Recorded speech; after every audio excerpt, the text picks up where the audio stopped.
These are some unbelievable life-changing kitchen organization hacks for ADHD. Number one, set up things where you want to use them or where you use them most frequently, because this is going to save you time. Because when you have ADHD, you have a tendency to maybe lose things or put them in the wrong place. And then when you're going to try to find them again, you may not remember where they are. And so if you have them all in one place, then you automatically know, okay, all my stuff is there. Or if it's in a wrong place and you find it somewhere, you can automatically put it in that place because you know that's exactly where it goes. And then when you go to that area, you don't have to worry about anything and you can just start cooking, preparing whatever you want to do in the kitchen at that time. And keep things visual. You want to be able to see everything. You don't want to have something behind something else because you may not realize it's there, or you may have forgotten that it's there, especially if you're thinking about object permanence, which is, hey, when something's in front of you, you can see it, it exists. And when you can't see it, it doesn't exist. And this is something that ADHD deals with. And so you want to make sure that everything is in your field of view. And also, it's not the most fun thing to try to recall just everything and not have a place to write it down or any labels. You're trying to go through it. Maybe you're like, hey, I need this pan. I need to make sure I have a cake pan. Or I need to make sure that I have these utensils. And you're trying to figure out everything and where it is and go through all that without having anywhere to write it down or any labels. That is a tough task. And something else, make sure using your vertical space in the kitchen. That means shelves or hooks on the wall. And the reason is because you only have so much space on the counter or in your cabinets, and you're probably going to need more space. Now, the advantage of having a shelf and a hook in the kitchen is, one, it keeps things visual generally because you can just look at the shelf and know exactly what is on there. And it gives you a little bit more ease of access to whatever is on the shelf as well. And so you automatically know, hey, I can reach up and grab that thing. Now with hooks, you can do the same thing. And again, it keeps things visual for you. But the other thing is about a hook is you can put more stuff on it, like utensils, and you can use a hook for that. And so they are both very good to have because now you have all this stuff on the wall that you could use and access. And you don't have to go looking through cabinets. You don't have to go and try to figure out, okay, where is this on my counter? Look behind stuff. And also, don't keep things in the kitchen that you don't need. It just becomes clutter, or it's just in the way as you're trying to do other activities in the kitchen. And so go ahead and get rid of whatever it is and throw it in the garbage or trade to somebody or give it to somebody else, whatever you want to do with it, but don't have it in your kitchen.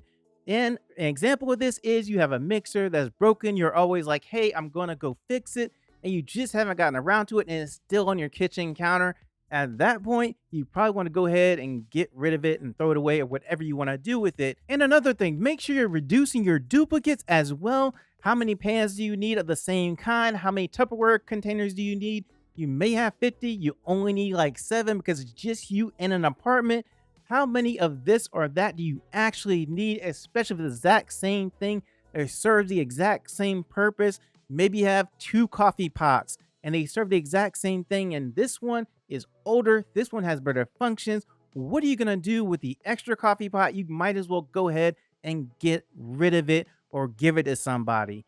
And so you don't want to have all these different duplicates taking up space in your kitchen, because at that point they do become clutter. And also make sure you're keeping a running grocery list. And what I mean is you have a dry erase board or you have a chalkboard, just pen and piece of paper that you come by and put down things that you need as you see them. And you say, hey, I need eggs. And you go and put that on the list. Or, hey, I need pasta or whatever. You go and put that on the list. And then at the end of the week, when you try to go get groceries, you automatically go and you can look down and see everything that you need on the list. And then if something's not on there, you can also add that. But it's much easier to do that and keep a list like that instead of trying to remember everything at once. You know that you have most of the things that you need at the grocery store on that list. And now you don't have to try to go through, remember it all, write it all down, and then maybe you get to the grocery store and forget something. And if you have a junk drawer, which a lot of people I know do have a junk drawer and it's in the kitchen, then every so often you want to go through that junk drawer and clean things out, whether it's quarterly, weekly, whatever time that is good for you to go and clean it out, or just reduce the things that are in there that you know you're never going to use. You've lost whatever it is. You're not sure where this goes to. You don't want to just keep it just because. You are just going to go and just go through that junk drawer and get rid of things that you don't need. And then some of the things that you do need, go ahead and keep those. But you don't want it to get to the point to where it's overflowing and then you can't open the drawer. I've done it sometimes where I have the junk drawer so full, I'm trying to get it open and it never opens. And then I have to kind of finagle it to get it to open. And that's not fun. So go ahead, go through it, and then decide what you really need and what you want to keep. And also, we have to talk about timers because timers are important. Most people have them in the kitchen already, but with ADHD, you really need timers. It's because you want to be aware of the time. And when you have ADHD, sometimes that's not an easy thing to do. You might be watching a TV program, get engrossed in it, and just forget that you have something on the stove, whether you're cooking or that's in the microwave that you just left in there, or that you're boiling water and the water's already boiled and the pan has nothing in it. And so you want a timer to remind you, hey, you are cooking this thing, or this thing is in the microwave, or this thing is pretty much done. And by the way, if you need more than one timer, then make sure you have more than one timer. Like, you know that you're going to hear the timer go off and you may not remember that it's there. You may not be paying attention to it. And so you need a second reminder. Then go ahead and have another one to make sure that you are aware of the time. And get rid of the takeout menus. You do not need them because of the fact that most restaurants have a digital menu that you can access through your computer, tablet, or phone and do your order there. And then you have all the specials and substitutions that you need to do on there to make sure they get your order right. And you don't end up with a pizza with anchovies and pineapple and pepperoni on it when you just wanted pineapple.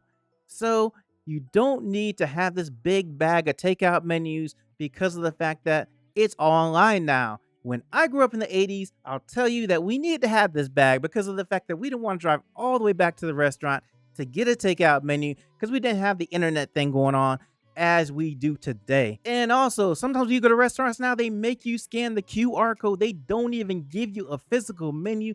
And that QR code takes you to the digital menu to where you can place your order. And make sure you're personalizing your kitchen. If you want the oven mitts with the cat on them, go ahead and do that. If you want things that are a certain color, you want it all pink or all green or all purple, then go ahead and do that for your kitchen. And it's all about things that you need to make it enjoyable in your kitchen. So whatever that is, make sure you have it so that you don't just dread going in the kitchen to try to cook or try to do whatever you need in the kitchen. You can go in there and just feel like, I'm in my kitchen, my space. I designed this. Now, this is not the only video I have on kitchen organization. I have a video about different items that you can use for kitchen organization on a budget. And you can watch that video right here.